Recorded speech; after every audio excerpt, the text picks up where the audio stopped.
avec Yes. C'est notre moment. Dites oui aux actualités dans votre journal TV. Un vrai pro, c'est qu'un outil change tout. Stayer, précision, puissance, performance. Fabriqué en Espagne. Manulcianoni vaovao.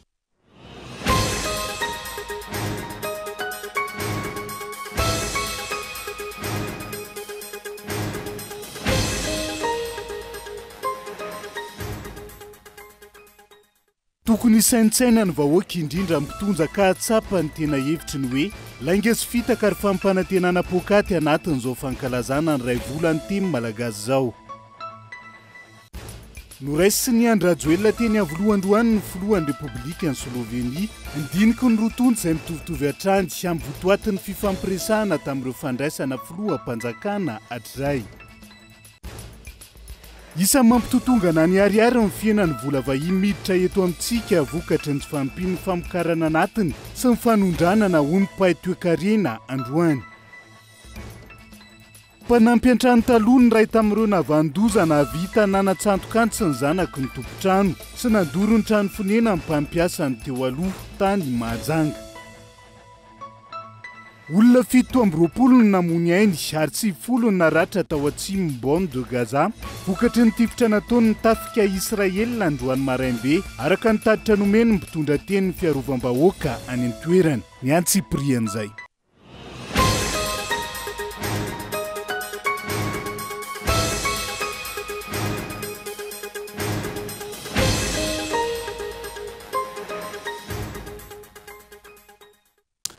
Fotoana ny fampalalambavao indray eto amin'ny fitalavitra kolo atena ny araba tombo kilasy tongo vavo manasanao ihany koa anaraka ny Antsiprian'izay toy ny mahazatra matoan-datsoratra avetrany nondeha nokafatsika ny fiarahana tokony andinika sy tsy saintsaina ny vahoaka indrindra mitondra fanjakana ka tsapany tena hevitry ny teny hoe lainga sy fitaka ary fampanantenana pokaty amin'izao fankalazana ny ray volany teny malagasy zao ny akamaroany malagasy izay toa efa voataiza ao anatin'izany amin'izao fotoana izao matoan-datsoratra.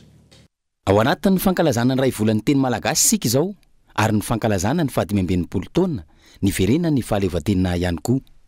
Araka ny nambara ny sampandrarahan'ny firenena mikambana momba ny fampianarana sy ny siansa ary ny kolotsaina dia tokony ho amin'ny tenin-dreny ny tenin'ilay firenena no ampianarana ny mpianatra ao aminy raha tiana ny ahazo fahombiazana. Ankoatr'izay ahindrahindra ary ampitaina ombenimbeny fa manan-danja ny teny ary misy antony ihany koa mahatonga ny olona hamoaka teny iray amin'ny fifandraisany amin'ny mpiarabelona aminy. Misy antony mazava araka izany matoa tsy afaka ao ambavan'ny malagasy amin'izao fotoana fa enontsika matetika tamin'ity fitondrana Rajoelina ity ihany koa ny teny hoe lainga, fitaka, fampanantenana pokaty. Ankehitriny aza indrisy fa toa efa voataiza amin'izany ny akamaroan'ny vahoaka malagasy satria ny eto Madagasikara raha fanehoan-kevitra lainga sy fitaka no ambara sy lazaina dia mahazo sehatra malalaka tsara fa rehefa resaka marina fanehoan-kevitra mazava kosa dia tsy azo ekena no sady mahavoasazy avetrany. Isan'ny manimba sy mamotika firenena io lainga sy fitaka ary fampanantenana pokaty io manampitrotraka izany ny fanovana sy ny fanafenana ny marina. Mamotika ny firenena satria ny marina dia ilazana toe-javatra iarahan'ny rehetra manaika misy porofo tsy azo lavina ary maharesy lahatra na dia tsy ahitana porofo aza ka isan'izany ohatra ny finoana. Raha te hanarina ny fahampotehana araka izany tokony ho lazaina sy ampahafantarina ny vahoaka ny tena zava-misy marina raha ny fitantanana ny firenena no resahana. Tsy tokony ho fahanana lainga ny vahoaka izay efa sahirana ary tokony hijoro amin'ny fahamarinana. Io ny tokony mason'ny mpitondra sy ireo tompon'andraikitra isan'ny tokony amin'izao volana jona izao. Ankalazana ihany koa ny fiverenany ny fahaleovan-tena izao. Fotoana anaporofona sy anamafisana ny tena fitiavan-tanindrazana. Tokony ampahafantariny mpitondra amin'ny vahoaka malagasy ny antony mahatonga ny sandam-bola hitotongana, ny fianan'ny fahefa-mividin'ny mponina, ny mampahantra ny mpamboly sy ny tantsaha izay mbola mahinika ny 20 isanjaton'ny malagasy. Takina ihany koa ny tena zava-misy marina ka mahatonga ny toe-karena malagasy ho potika. Inona no antony mahatonga ireo mpiasam-panjakana hitaky fisondrotan-karama, ny mahatonga ireo malagasy ho sarotiny amin'ny taniny manoloana ireny karazana fanaraha-piara-miasa samihafa amin'ny firenena vahiny izay mahinika velara-tany amina hektara maro ireny. Raha mpitondra manana fitiavan-tanindrazana vonina nasoa ny firenena tsy amela ny vahoaka ao aminy ho tompotrano miono amin'izay tetikasa fampivoarana tiana atao. Raha mpitondra mikatsaka ny fahaleovan-tenan'ny firenena tsy ankindoha amin'ny any ivelany ka ho zanahany ankolaka, tokony ametraka politika mazava, ametraka ny mangarahara ary koa hiady ho an'ny fanjakana tsara tantana, fa tsy ho faly fotsiny ihany andany ny volam-bahoaka amin'ny zavatra tsy lahara-pahamehana toy ny fotodrafitrasa tsy mipaka amin'ny vahoaka sy ny lanonana ary ny fisehosehoana etsero. Anyka na dia iraka amin'ny mahasolo tena mpanjakana aza no ivoahana makany ivelany, toa fitsangatsanganana no hita. Raha oviana no hitranga eto amintsika ny marina, asa ngamba atsoatsy. Matoan-datsoratra izay fa tiany tenany sy ny manodidina azy ny fitondrana tsy manasoa ny vahoakany hoy ny jeneraly Ramakavelo. Variana mirendrarendra ny fitondrana amin'izao fotoana ka milaza ho tia tanindrazana anaty fanambarana azy fihetsiketsehana fotsiny ihany. Fitiavan-tanindrazana lokalokaina izay tsy misy fiantraikany amin'ny fiainam-bahoaka raha ny fanazavana santatra ny aina no mitaditra ny antsiprian'izay. Tsy misy fiantraikany, azo tsapahi-tanana amin'ny fiainam-bahoaka, ny fitiavan-tanindrazana mitarika fandrosoana, lokalokainy mpitondra fanjakana amin'izao akatoky ny fetin'ny fahaleovan-tena izao, raha ny nambarana ireo olo-pirenena androany. Mihemotra hatrany ny fiainan'ny malagasy hoy izy ireo, tsy misitraka jiro sorana misahaza azy ny ankabeazany ary tsy manana filaminan-tsaina amin'ny fandriam-pahalemana. Maro ny tsy manana fahafahana mampiana-janaka, mitsabo-tena araky ny tokony ho izy. Ankoatr'izany, betsaka no tsy manana asa mendrika. Ny mpitondra izay milaza faty tanindrazana ankilany tsy manolotra vahaolana mivaingana amahana ireo olana maika ny vahoaka ireo, variana any amin'ny rendrarendra ny fitsangatsanganana ny ivelany ary ny fisehosehoana amin'ny fandraisana vahiny. Tsy dia azo lazaina hoe tia tanindrazana, tsy mamenatra amin'ny tena izany tsy mahana zava-misy satria noho fiainana sarotra zany ka tsy mijery ny vahoakany. Tsy tokony ny téléphérique sy ny any ireny no ana mba ny fiainam-bahoaka izay aloha indrindra ny jiro, ny rano. Ambala izy tsy ampy amin'le sosialim-bahoaka izay ihany ny problème fotsiny, tsy ampy le sosialim-bahoaka. Sahirana ny vahoaka malagasy, tena sahirana. Tsy dia titako hoe misy fiantraikany ve zay amin'ny fiainam-bahoaka. Ny fety zany ny eritreretiko azy dia fandaniana. Efa manan-karena ianao dia afaka manao fety, dia afaka miaina. Fanasoavana ny vahoaka ao aminy no vaindohan-draharaha ny mpitondra tia tanindrazana hoy ny mpandalina ny tantaram-pirenena. Araka izany, fitiavan-tena fa tsy fitiavan-tanindrazana no mibahana eto amintsika. Antony tsy mampandroso ny firenena sy ny fahantrano malagasy mibaribary eny amin'ny fiarahamonina. Ireo mpitondra sy ny olona akaiky azy no miamitomby arena isan'andro matavy eo ambony faharerahan'ny malagasy. Raha tiana ny vadony ny rafozana ny jojovo mandeha. Raha tia tanindrazana zany ianao dia ny vahoaka no ataonao izay mampiadana azy, mahasambatra azy, mahatsara ny fiainany ary tsy isiny fitebidebena indrindraindrindra ny fahantrana. Zay no ataoko hoe olona tia tanindrazana. Raha mifanohitra amin'izay olona tsy tia tanindrazana zany fa olona tia tena fotsiny, tia ny manodidina azy, tia ny mpiara-miombona antokany, fa ny vahoaka adininy. Ka ny olona tiana ve tsy atsarana? Ianao zao manana vady aman-janaka, tianao ny vady aman-janaka ao, tahaka ny ahoana ny fikarakaranao azy. Mba ohatran'izay koa ara ve ny fitiavanao ny malagasy 30 tapitrisa. Manao ahoana ny fitiavanao ny vady aman-janaka ao ary manao ahoana ny fitiavanao ny vahoaka. Manao ahoana ny fiainan'ny vady aman-janaka ao ary manao ahoana ny fiainan'ny vahoaka. Tsy any amin'ny fanaovana vetivety sy hetsika malifaliana ny vahoaka no anehoana ny fitiavan-tanindrazana raha ny fanazavana. Fa ny fametrahana ny tombontsoan'ny vahoaka malagasy maro anisa mialoha ny tombontsoan'olombitsy. Madagasikara tomboko tany manan-karena. Ary raha tena tia tanindrazana ianao, zany harenan'ny Madagasikara zany ny trandrahana mba hampiadana ny vahoaka malagasy, fa tsy ny vahiny no hiadana aminy, fa tsy hoe asiako lalana amin'ny dadasika dia asiako zavatra mahafinaritra dia asiako anty asiako anty. Tsara mahafinaritra ny zany. Fa manao le vahoaka manana arabe midadasika ianao fa vahoaka mahantra. Tsy anjery, tsy arahana asa fotsiny ihany ny firahirana ny fitiavan-tanindrazana ataon'ny mpitondra amin'izao iray vola ny feti-pirenena izao. Maro ny fankalazana sy ny fety nandalo fa mitoetra hatrany ny fahantrana sy ny fahasarotany fiainan'ny malagasy. Fa mitovitovy nambaran'ireo filoham-panjakana rehetra efa niraisiny Andry Rajoelina teo aloha ihany no nambaran'ny filohan'ny Repoblika Slovenia androany nandritra ny fandraisana tamin'ny fomba ofisialy azy teny Avloa.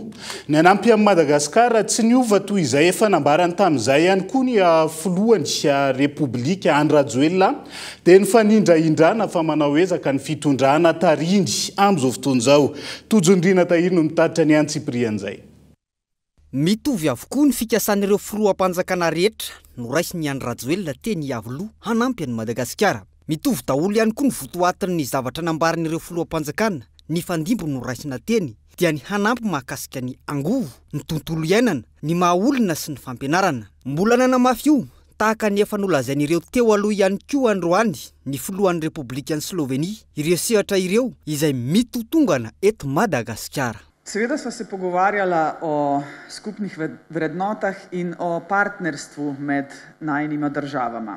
Miara-nidinika tamin'ny filoha izay momba ireo soatoavina iraisana eo amin'ny maha-firenena roa tonta. Niresaka ihany koa izay momba ny fahafahana namafy ny fiara-miasa eo amin'ny sehatra ny fampandrosoana sy ny fanampiana mahaolona. Fa indrindra ny tena zava-dehibe dia ny momba ny fanabeazana sy ny fiarovana ny tontolo iainana. Na področju varovanja okolja. Tu vidimo velike možnosti za sodelovanje strokovnjakov iz Slovenije. Hita maso eto amintsika fa betsaka ny sehatra ahafahana miara-miasa amin'ireo manam-pahaizana avy any Slovenia satria manana fahalalana sy traikefa betsaka izy ireo eo amin'ny fiarovana ny tontolo iainana, ny fitantanana ny harena ary indrindra eo amin'ny fitantanana maharitra ny rano.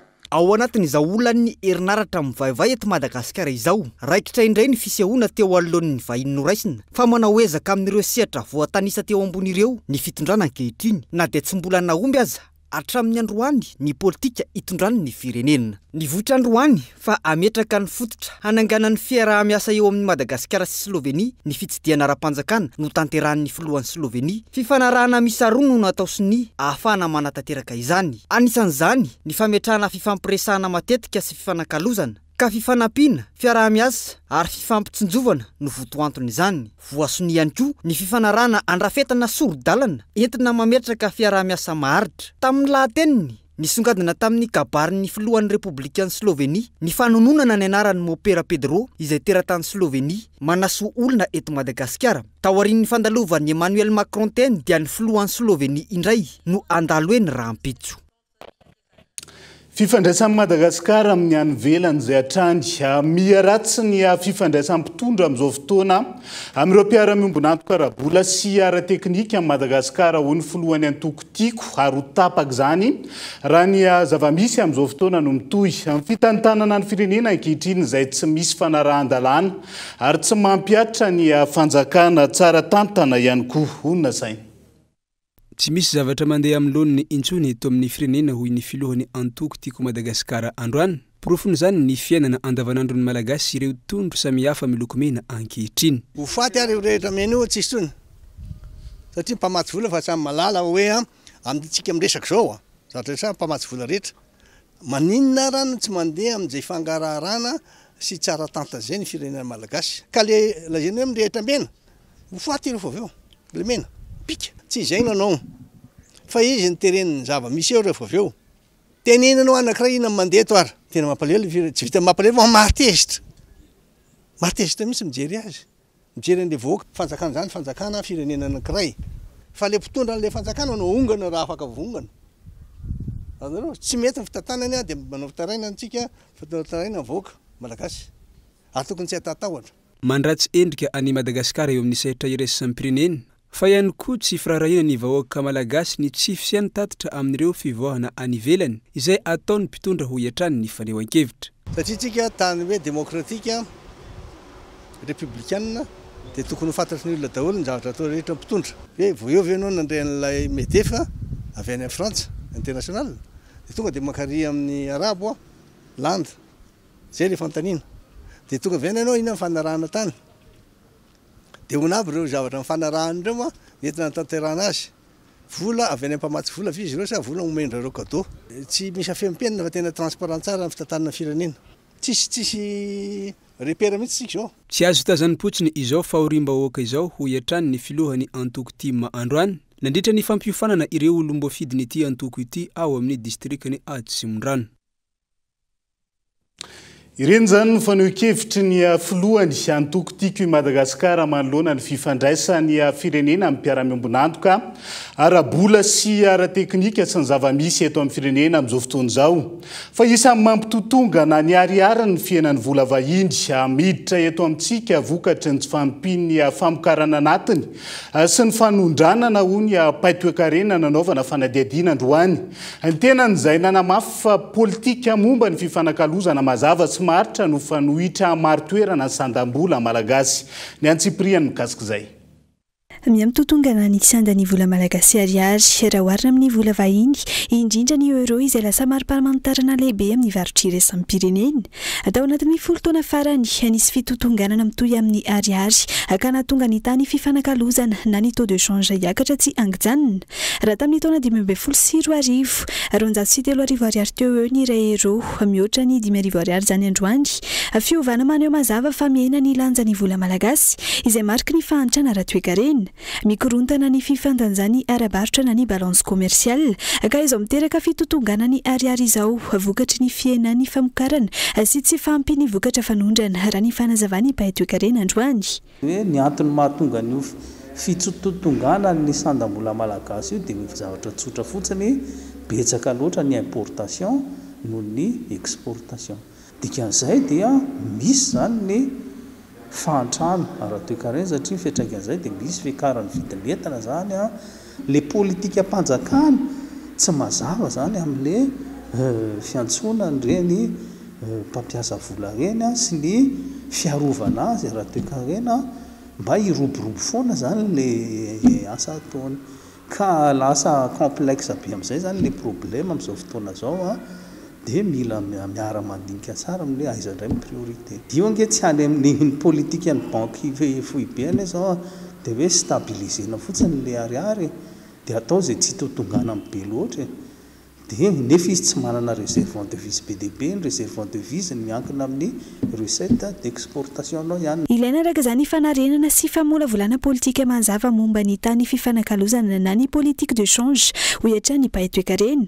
Ilaina ny fepetra manamafy ny famokarana anatiny sy mampiroborobo ny fanondranana.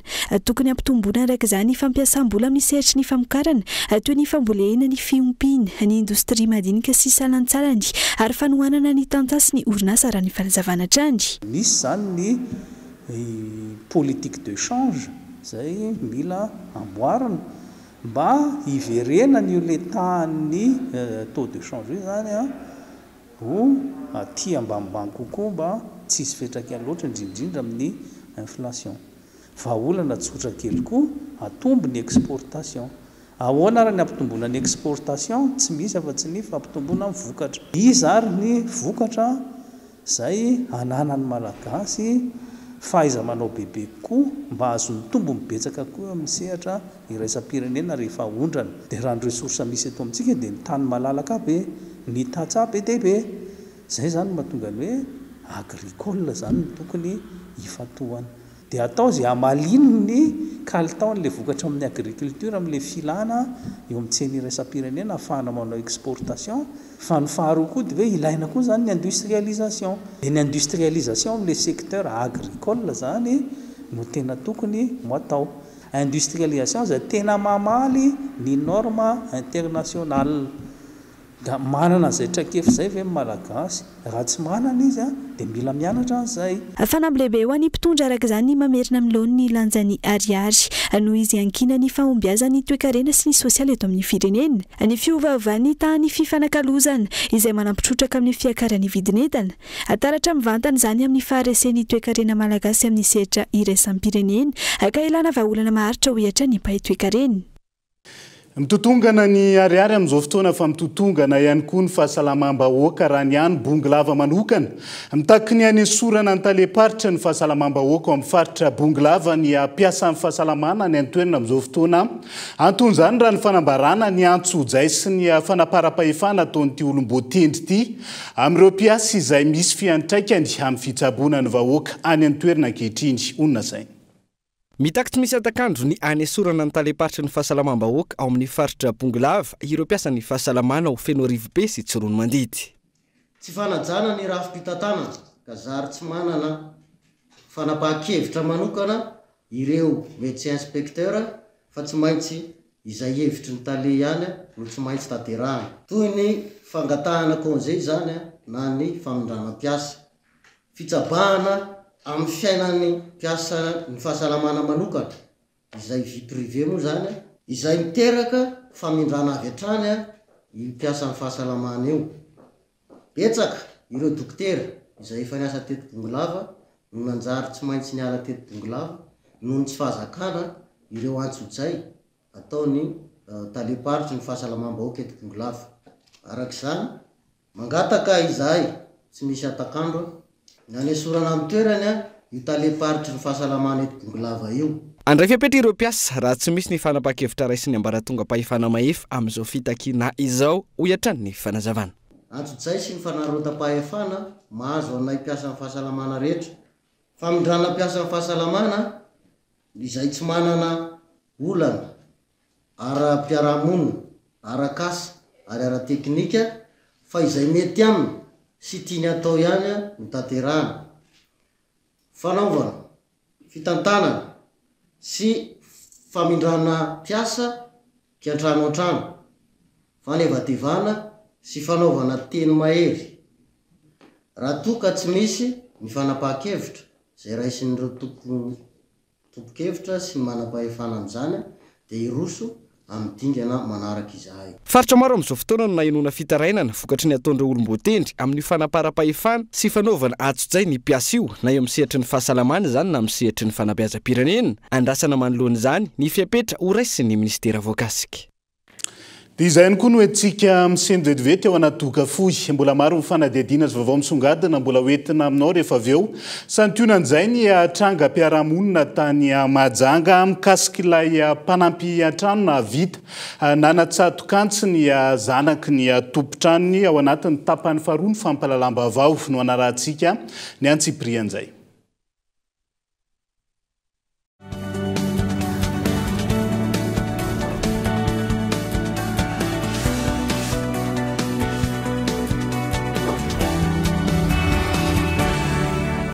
Kifeu Max and Life now Mitoy ny zara cadeau sy ny fihenam-bidy ao miasa amin'ny smartphone ZTE A35 Core. Misy cadeau 2 giga isam-bolana ankafizinao internet amin'ny fotoana rehetra. ZTE A35 Core 99 000 ariary monja amin'izao. Eny miasa tao ny fotoana.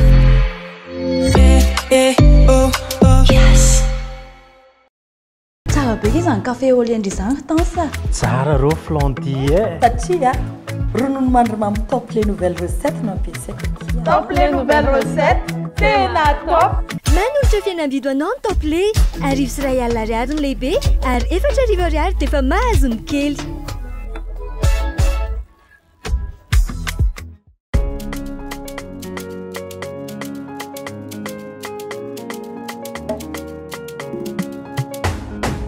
Neny mitondra 7 volana nampianatra nandeha ianao ny kolokolo ary nanabe etso karakaraka izany eniko izany tiako neny.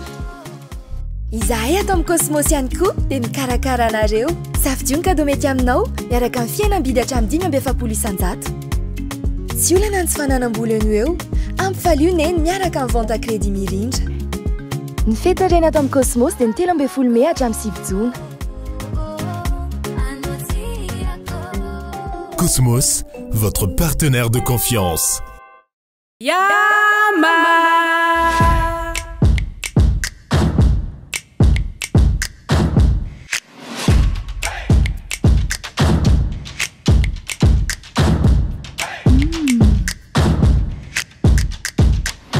Yama, il a écouté tout ça.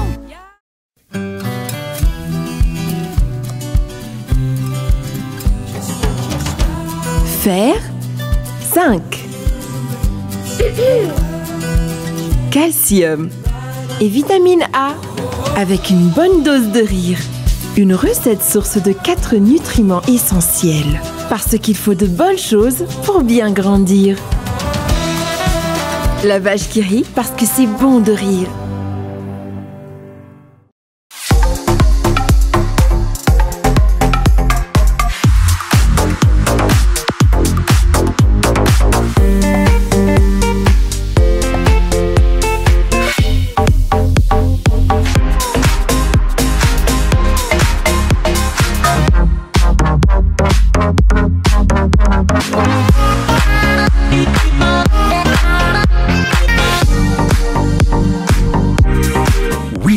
chocolate.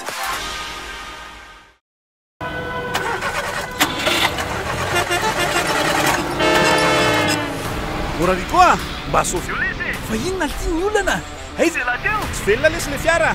Taraiky indray le batery. Raha nefa teneniko foana hoe batery Bionix ampiasaina e. Tsara kalitao, tapitra hatreo pan. Bionix, ilay battery maharitra tsy misy fetry. Misy olana nga? Tsy mazaka indray le batery nefa mivadika ho teraka. Mila mankany amin'ny hôpitaly aingana izay. Ndao ny fiarako aloha ampiasaina ary e. Batery Bionix ampiasaina. Tsy manary anao mitoto tsarotra.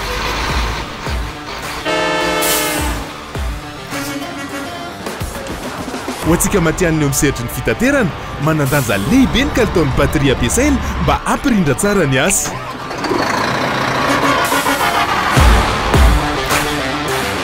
Bionix, batery misy karazany ho an'ny fiara rehetra. Bionix, matanjaka sy maharitra. Ankafizo hatrany ny vokatra Star e. Jifa ho amin'ny vidiny tena mirary ny Caprice sy ny Woko. 200 ariary monja ny tavoahangy vera kely, 3 ariary kosa ny lehibe.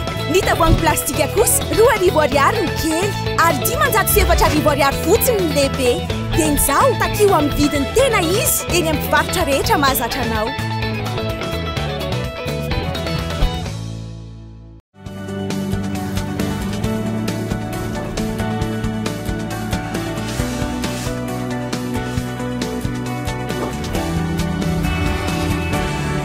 Mamerina ny arabatra ny tonga soa ato anatiny tapany faharoa amin'ny fampalalam-baovao amin'ity alina ity. Ho famalina ny fangatahana rano fisotro madio nataon'ireo vahoaka eny fotony tamin'ny orinasa Base Toliara. Efa manomboka ao amin'ny commune Belalanda distriktan'ny Toliara faharoa amin'izao fotoana ny fanaovana lavan-drano. Mitoeraka izany ny asan'ireo teknisianina miaraka amin'ireo milina ao an-toerana isitrahan'ireo vahoaka rano fisotro madio. Ny Antsiprian'izay. Efa tsy maharaka ny ponety Belalanda intsony ny rano ampiasaina amin'izao fotoana izao ka izay no nahatonga azy ireo nanao fangatahana tamin'ny Base Toliara. Voavaly amin'izao fotoana izao ny etaetan'ireo mponina eto Belalanda ka efa natomboka ny fanaovana forage mba ahazoana rano fisotro madio. Ny forage moa tena ilana eto Belalanda eto satria zahay mila rano. Satria laha ny vahoaka Belalanda zao sahira amin'ny resaka rano. Ka raha tonga ny Base Toliara hanome rano, hasoava hainy vahoaka zay. Izay ny fampanjosoana ilay io, mila rano, mila jiro. Lasa ty forage ty tokony alefa koa ty jiro koa fa mikaikaina ny vahoaka ty Belalanda na dia akaiky Toliara aza. Ny zavatra efa natao ny asa sosialy tsy misy maharatsy azy aby hatramizay fa tokony alefa avao ny asa sosialy atao. Mila zany zahay nan'izao asa tanamaro rey fa tokony hatao ony satria fa vita lista iaby le olo tamy asa tanamaro rey ka mianjy zahay. Avy rano ty nan'izao mino fa rano fisotro madio mankasitraka zahay, mankasitraka ny Base Toliara ary mankasitraka koa ny président Andry Rajoely satria miara-miasa amin'izao foto-drafitrasa hatao eto amin'ny commune efatsy zao. Efa nisy moa ny fankatoavana avy amin'ny solon-tena-panjakana ity fotony sy fahazoan-dalana avy ny ministeran'ny rano mialoha no nanatanterahana izao asa fametrahana foto-drafitrasa famatsia-drano fisotro madio izao. Tena falifaly zahay mahitaka ny forage atao a Belalanda eto satria zahay mijaly rano, sahira zahay maninto rano amin'ny vovo reo. Indrindra fa jareo lafa mantsaka mandika lalavato roy, la tena falifaly zahay mahitaka ny forage tiky. Misaotra ny Base Toliara zany na nisy forage aminay aty fa tena ilay ay tokotokoa io forage io. Tafiditra ao anatin'ny asa sosialy ataon'ny orinasa Base Toliara izao famatsia-drano fisotro madio ho an'ireo mponina ety anivon'ny commune voakasika mivantana amin'ny asa fitrandrana ao ataon'izao. Dia faly zahay satria nimeny base forage ela nandinisay azy zay dia nahazo raha tia rano tia zahay dia mahafinaritsy anahy satria zahay ranom-bova avao ry ainay eto hoe na dia misy aza satodo aitiky mata an-tenan-tenandala dia mahatoky koa zahay Belalanda satria no fandenay base koa mba hiasay ty anaay na ty zay ay na ty zoky ay aza arakarake faritsy misy azy samby tanjifa azy zany amin'ny asa zay ela be zay androany tonga eto ka ho vita soa mantsara mba handena io pompi aitia rano madio fisotro. forazy misy sadimapolo no ataon'orinasa bazy toliara enanivo ny ro komina efatra voakasika mivantana amin'ny tetikasa ao anatin'ny distrika toliara faharoa belalanda maromiandra ankily maliniky ary tsiantsiha amin'ity taona 2024 ity natao izao mba ho fitsinjovana ny mpiarabelona eo amin'ny famatsian-drano fisotro madio sy hanondrahana tanimboly eny amin'ireo toerana sahirana vao mahazo rano. Avy any atsimo sika dia azo ny tapany avaratra ny nosy vetivety ao anivo rano avaratra tanàna izay misy tantara sy mitazona toerana manandanja amin'ny lafiny fizantany ao amin'ny faritra Diana. Isan'ny manana anjara toerana lehibe amin'ny fampandehanana ny fizantany ao an-toerana ny hôtely La Reine de Lankarana. Ny hôtely izay miavaka amin'ny akantony kanefa tsy natokana ho an'ny vahiny fotsiny ihany fa misokatra ho an'ny rehetra ihany koa. Stanio Bezara no mitatra ny antsiprian'izay. Anivo rano avaratra tany ny andrenina Antakarana fahiny renivohitry ny distrikany Antsiranana faharoa toerana andalovana manasaraka ny Antsiranana voalohany sy ny distrikiny Ambilobe. Saingy mihoatra lavitra noho ny toerana andalovana fotsiny fa feno arentantara sy fahatsiarovana ity tanàna ity. Eo anivon'izany rehetra izany La Reine de Lankarana hôtely natsangana tamin'ny taona 1740 no manamarika ny fiverenana amin'ny soatoavina sy tantara. Natsangany ray tamin'ireo taranak'ireo Antakarana ilay trano dia tsy toerana mpialan-tsasina fotsiny fa marika iray mitantara ny fiavian'ny fanjakana Antakarana amin'ny endriny manokana sy amin'ny alalany akanto ny fanorenana sy ny fandraisana olona. Ary tsy hôtely fotsiny ity fa setra mamorona asa mampiroborobo ny kolotsaina sy ny sakafo Antakarana ary manokatra varavarana ho an'ny sarabambe-bahoaka. Restauration chambre à tout prix et restauration monsieur des zinfoni atankendrika avec wifi à gogo tsy mifidy karazan'olo zany efa mitady tranquillité mitady toerana top afaka tonga amin'ny atsy ianareo. Mipevoka zay amin'ny hôtely hafa ty presque amin'ny fikarakarana sakafo ndraiky fandraisana le vahiny zay. Ne zany alalitra jiaby dia feno tokony client koa ny fomba fikarakarana zareo zay. Ao amin'ny tanàna iray miara-dalana ny netindrazana sy ny ankehitriny dia mahavita mamorona toerana misokatra ho an'ny rehetra i La Reine de Lankarana. Toerana iray ahafahan'ny tsirairay miala voly ampelaminana. Mihoatra lavitra noho ny rindrina manjelanjelatra sy endrika ivelany, manana tanjona iray mazava ilay hôtely. Manala ireo sakana tsy hita maso izay mbola mahatonga olona maro sasany misalasala. Tsy mila manan-karena na vahiny vao afaka miditra ao. Ny any ilaina dia ny fahavononana hitady toerana madio, mangina, manaja ny kolotsaina ary mirearea amin'ny fototra ny aviany. Ao anatin'ny fankalazana ny ray volany teny malagasy amin'izao fotoana, mahomby ny fampianarana sy fampitana hafatra raha toka atao amin'ny tendreny. Hoy ny sampandrarany firana mikambana momba ny fampianarana sy ny siansa ary ny kolotsaina. Mbola sarotra amintsika eto Madagasikara ny ampiatra zany. Mila fanatsarana araka izany ny teny malagasy na eo amin'ny fampianarana na amin'ny fampiasana azy.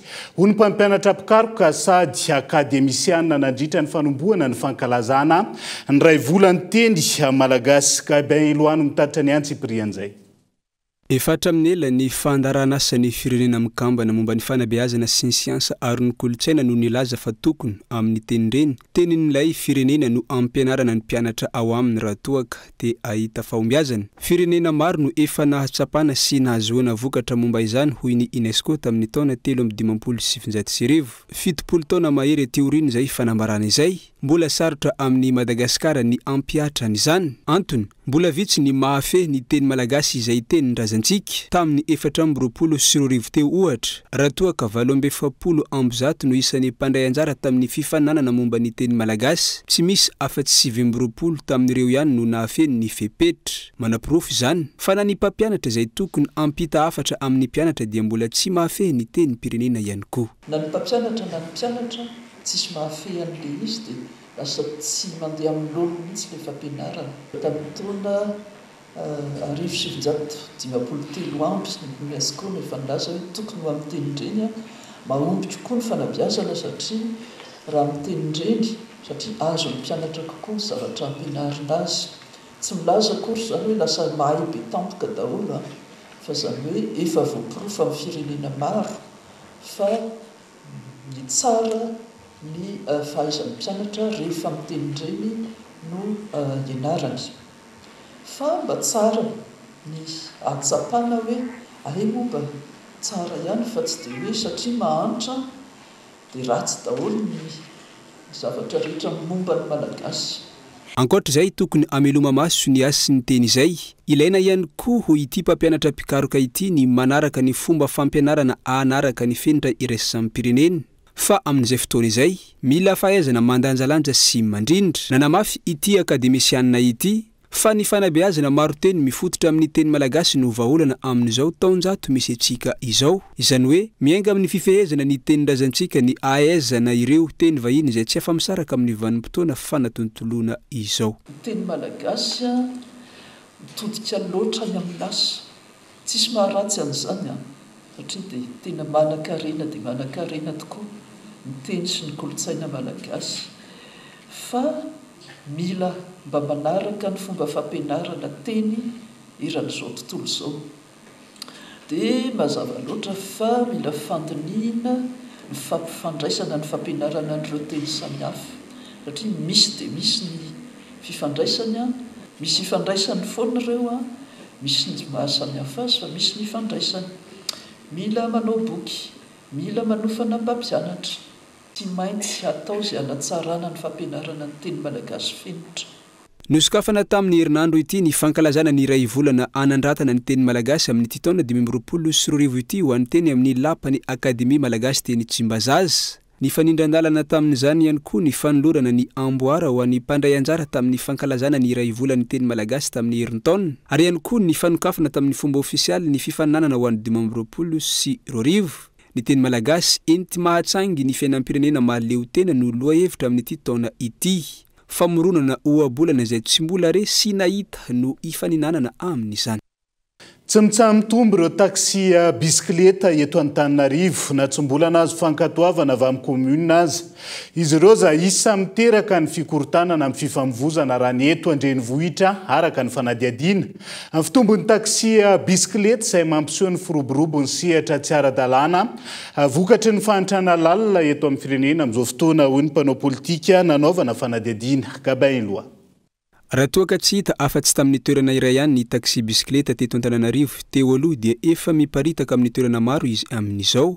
Tsy maraina, tsy atoandro, tsy alina ahitana fitaterana amin'ny bisikileta hatrany eto an-drenivohitra. Miteraka olana eo amin'ny fifamoivoizana ny tsy fisian'ny fandrindrana ny fivezivezen'izy ireo eny amin'ny lalana rehetra eny, hoy ny mpamily amin'ny fitaovam-pitaterana hafa, fa ihany koa manimba maso ireny korontana sy fitohanana ireny hoy kosa ny mpanara-baovao. Io sehatra iray io izay rahatsehivina tsy mbola nankatoavina teo amin'ny filan-kevitro munisipaly Antananarivo, tsy mbola ara-dalàna arak'izany ny taxi bisikileta hatreto, fa vokatry ny fahantrana lalina eto amin'ny firenena dia samy miezaka mitady izay iveloman'ny vahoaka hoy ny mpanao politika. Ny taxi bisikileta dia manamarika fa miamahantra isan'andro ny Antananarivo manodidina azy. Efa tafakara aty amin'ny Sénat, efa tafakara aty amin'ny RCC, tafakara aty amin'ny Vatobe en 67 ny taxi bisikileta amin'izao fotoana izao. Rehefa mbola mahantra ny vahoaka dia mamorona asa tahaka an'io.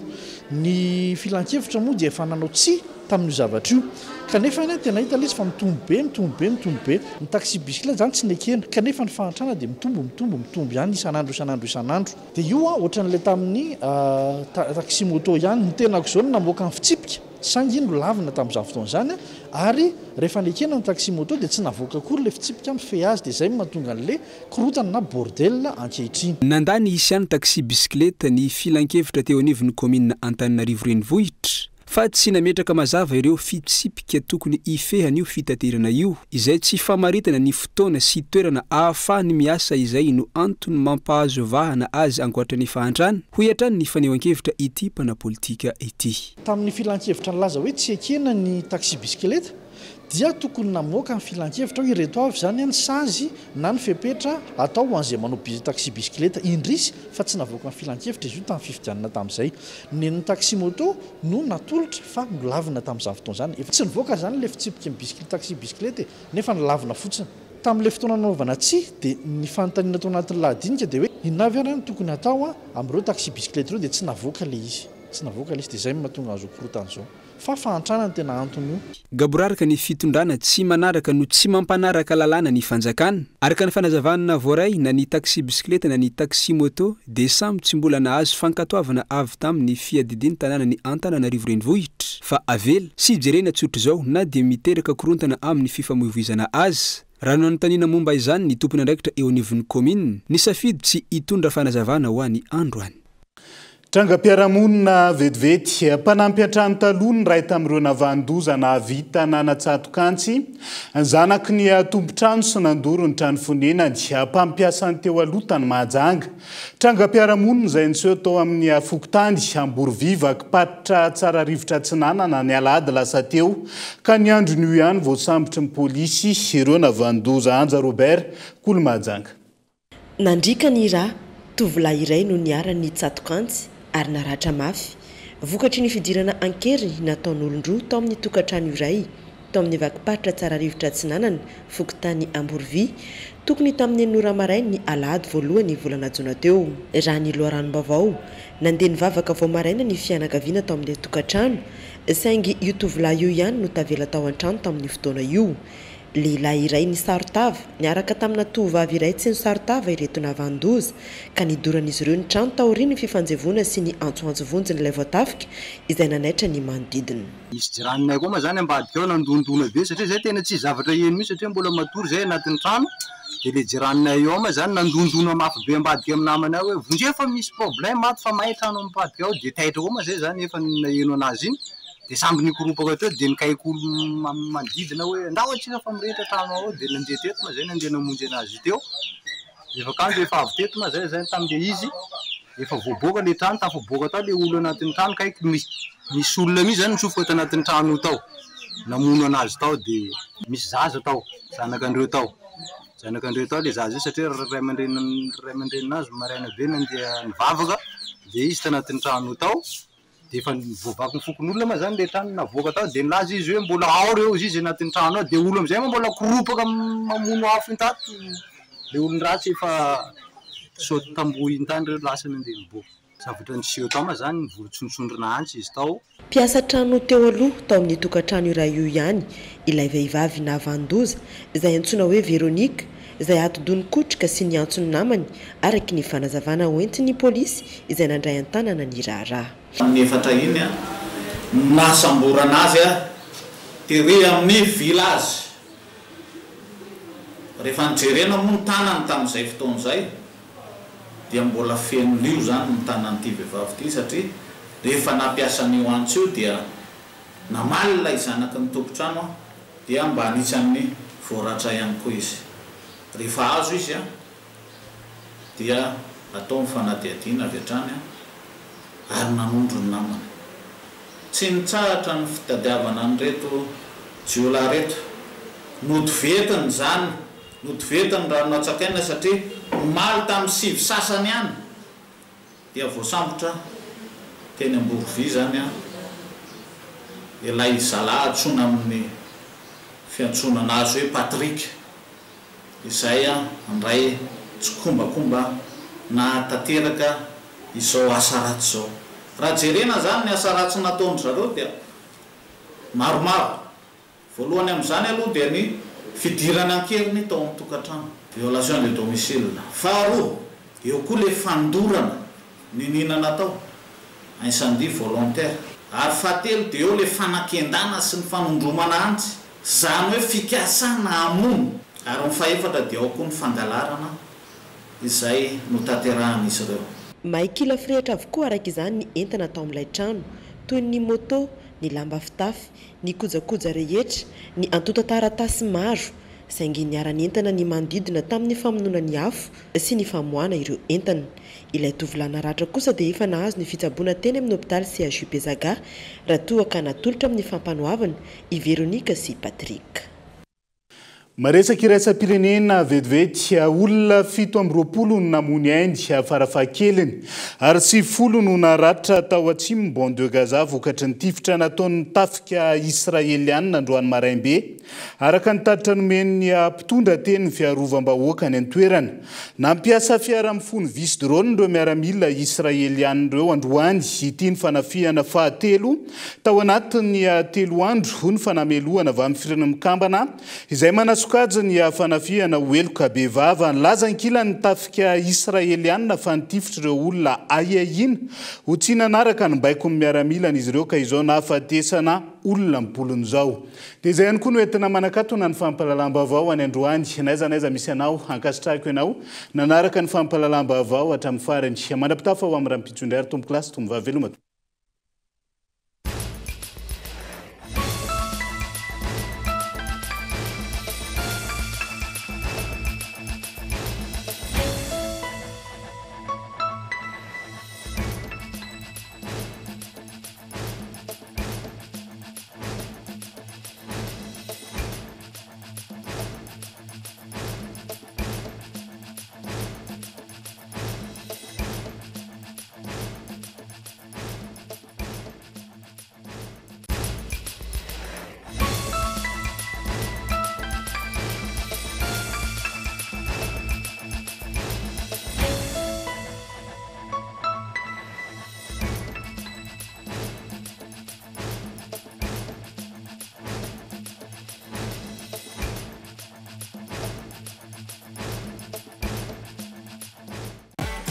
Un vrai pro, c'est qu'un outil change tout.